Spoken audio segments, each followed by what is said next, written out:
달리기를 할 때는 세 장을 탈출한 기분이 든다. 내가 달리기를 사랑할 수밖에 없는 이유다. 영국의 달리기 선수 프리시라 웰치의 명언입니다. 그런데 여기 프리미어리그에도 이같이 세 장을 탈출한 새마냥 달리기를 잘해 주목을 받는 선수가 있습니다. 바로 손흥민 선수입니다. 영국 언론은 토트넘 핫스퍼의 캡틴 손흥민이 존경받는 진짜 이유가 단지 골 때문이 아니라고 보도했습니다. 영국 풋볼 런던은 손흥민의 플레이 중 가장 인상 깊은 점은 군더더기 없는 마무리보다 달리기였다고 짚었습니다. 풋볼 런던은 손흥민이 경기 개시 휘슬이 울린 후 교체될 때까지 거의 쉬지 않고 질주했으며 손흥민은 거의 모든 공을 쫓아다녔다고 감탄했습니다. 손흥민은 런던 에미레이츠 스타디움에서 열린 2023-2024 프리미어리그 아스널 원정에서 2골을 터뜨리며 팀을 패배 위기에서 구했습니다. 토트넘은 2대2 무승부를 달성해 시즌 무패 행진을 이어갔습니다. 현지 매체인 풋볼 런던은 손흥민이 폭발시킨 멀티골보다 끊임없이 아스널을 압박한 플레이가 더 스포트라이트를 받아야 한다고 주장했습니다. 풋볼 런던은 손흥민 때문에 아스널 수비진이 잠시도 쉴 시간을 갖지 못했고 패스를 하기 전부터 자리를 잡을 기회도 주지 않았다고 강조했습니다. 이어 두 번째 골 또한 그와 제임스 매디슨이 아스널 수비진을 향해 돌진하면서 나왔다고 조명했습니다. 토트넘 새 감독 엔지 포스테코글루는 전방 압박을 강조하고 있습니다.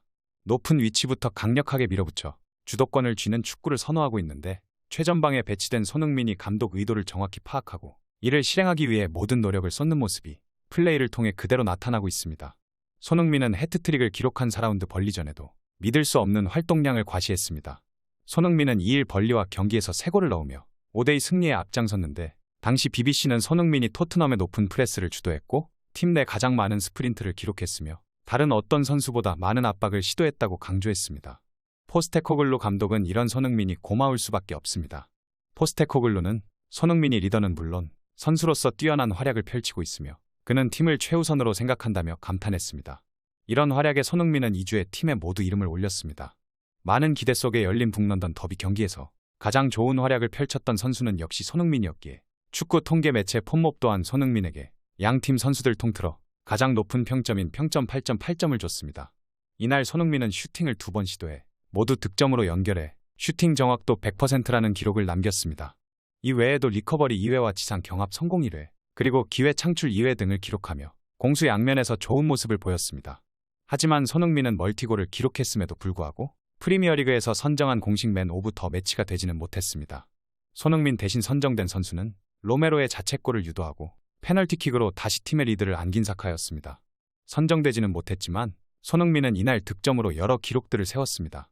우선 손흥민은 리그 4호골과 5호골을 터뜨려 토트넘 소속으로 150호골을 달성했습니다. 유럽 무대 통산 득점은 199골로 앞으로 한 골을 더 넣을 경우 유럽 무대 통산 200호골이라는 대업적을 달성할 수 있습니다. 자신의 프리미어리그 득점 기록도 늘렸습니다. 앞서 프리미어리그에서만 100호골 이상을 달성하며 역대 최다 득점자 상위권에 랭크됐던 손흥민은 아스널전에서 2골을 추가해 폴 스콜스를 제쳤습니다. 이제 손흥민의 프리미어리그 역대 득점 순위는 28위입니다. 또한 손흥민은 아스널전에 기록한 멀티골로 이번 시즌 리그 4호골과 5호골 득점에 성공해 엘링 홀란드에 이어 리그 득점 단독 2위로 올라섰습니다. 진기한 기록도 있는데 토트넘 역사상 에미레이트 스타디움 원정에서 멀티골을 터뜨린 선수는 손흥민이 유일합니다. 축구 통계 매체 스커카는 손흥민이 토트넘 역사상 에미레이트 스타디움에서 열린 북런던 더비에서 2골을 넣은 유일한 선수라고 설명했습니다. 손흥민은 아스널을 상대로 7골 2도움을 기록하며 북런던 더비에서 위협적인 존재가 됐습니다. 손흥민의 존재 때문에 아스널은 이기고 있는 상황에서도 쉽게 안심할 수 없습니다.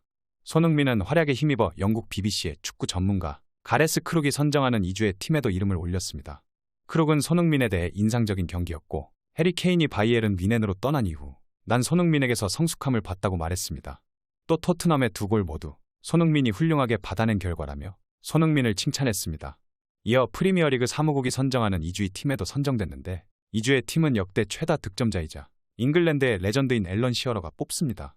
시어러는 손흥민을 최전방에 배치했는데 평점으로 봐도 손흥민은 이번 라운드에서 최고의 활약을 펼친 선수 중 한 명이었습니다. 축구 통계 매체 후스코어드는 손흥민에게 평점 8.12점을 줬고 6라운드 베스트 11에 손흥민을 포함시켰습니다.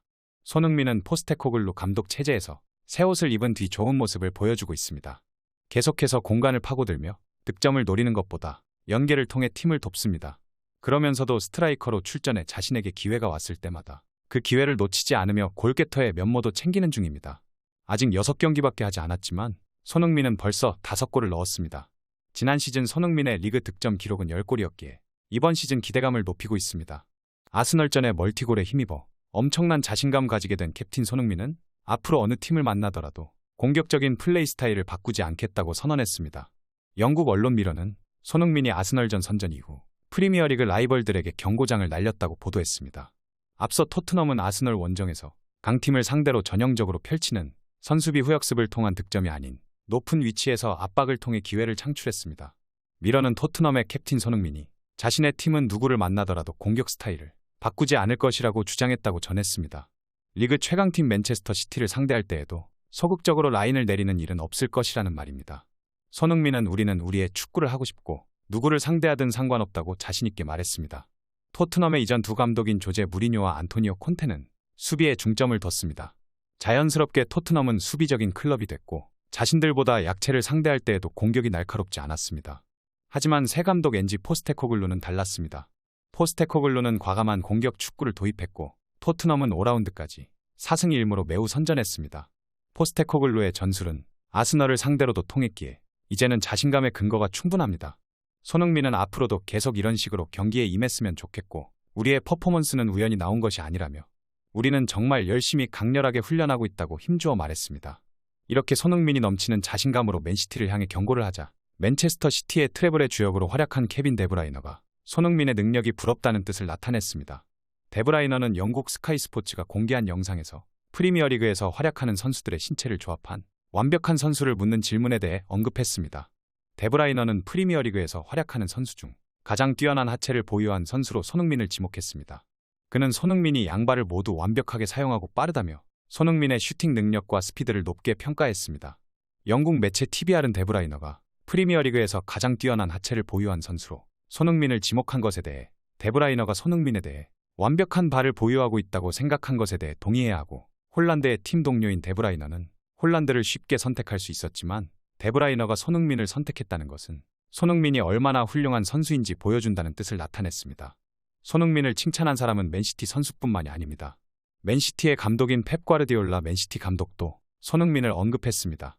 그는 방한 당시 서울 월드컵 경기장에서 열린 기자회견에서 손흥민 관련 질문을 받고 환상적이며 훌륭한 선수라고 강조했습니다. 그러면서 최고 수준의 선수라면서 유럽에서 뛰는 최고의 한국 선수라고 언급했습니다. 그도 그럴 것이 과르디올라 감독은 손흥민에게 자주 당했습니다. 맨시티와 토트넘이 경기를 치를 때면 손흥민의 득점력이 더욱 높아졌습니다. 손흥민은 맨시티 상대로 17경기를 치르면서 7골 3도움을 기록했고 토트넘은 9승 1무 7패를 거뒀습니다. 과연 맨시티의 감독과 선수들에게 최고의 찬사를 받고 있는 손흥민 선수가 토트넘의 재계약 요구를 뿌리치고 맨시티로 떠날 수 있을지 귀추가 주목되고 있는데요. 저는 손흥민 선수가 레비의 유혹에 넘어가서는 안 된다고 생각합니다. 그리고 만약에 맨시티에서 손흥민 선수를 원하면 저는 떠나야 한다고 생각합니다. 토트넘은 맨시티보다 연봉을 더 줄 수 없으며 우승 가능성도 토트넘은 맨시티와 비교도 안 됩니다. 손흥민 실력은 이제 피지컬 축구를 뛰어넘었습니다. 윙부터 스트라이커까지 전 포지션 탑 클래스 실력을 갖췄기에 연봉 또한 프리미어리그에서 5손가락 안에 들어가야 합니다. 하지만 토트넘은 손흥민을 절대로 그 정도를 생각하고 있지 않습니다. 레비와의 협상은 축구에서 자살골이나 다름없습니다. 더 이상 말려들면 안 됩니다. 레비의 짠돌이 근성은 바뀌지 않습니다. 쉽사리 말려들 필요가 없습니다. 프리미어리그에는 수많은 구단주들이 손흥민을 지켜보며 지대한 관심 속에 그를 원하고 있습니다. 오라는 구단이 많기에 급하게 계약서에 서명할 필요가 없습니다. 지난 시즌 부진 이유는 탈장에다 안아골절, 그리고 콘테의 전술 탓입니다. 많이 아파도 케인과 토트넘을 위해 열심히 뛰어줬는데 레비가 탈장 수술도 시즌 끝날 때까지 못하게 한 못된 심보를 이번에 똑똑히 가르쳐줘야 합니다. 저는 손흥민 선수가 데브라이너보다 주급이 높아야 한다고 생각합니다. 적어도 케인과 같거나 더 많이 받아야 하는데 짠돌이 레비는 그런 배짱도 없습니다. 그렇기에 절대로 레비의 술수에 넘어가면 안 됩니다. 마지막이라 생각하고 레비 회장이 주급 가지고 장난하면 한 방 먹일 각오로 계약에 임하는 게 맞습니다. 부디 손흥민 선수가 현명한 선택으로 좋은 계약을 하길 응원하겠습니다. 오늘 전해드릴 소식은 여기까지입니다. 페페TV 시청자 여러분은 어떻게 생각하세요? 페페TV는 여러분의 생각이 궁금합니다. 댓글로 여러분의 생각을 남겨주세요. 여러분 행복한 일은 매일 있습니다. 아무도 당신에게 상처 줄 자격이 없습니다. 다른 사람들이 아무렇게나 던지는 말에 상처받지 말고 오늘도 세상에서 가장 소중한 당신에게 잘해주기로 약속해요. 가장 큰 성공은 행복한 당신입니다. 그럼 다음 영상에서 봬요. 감사합니다.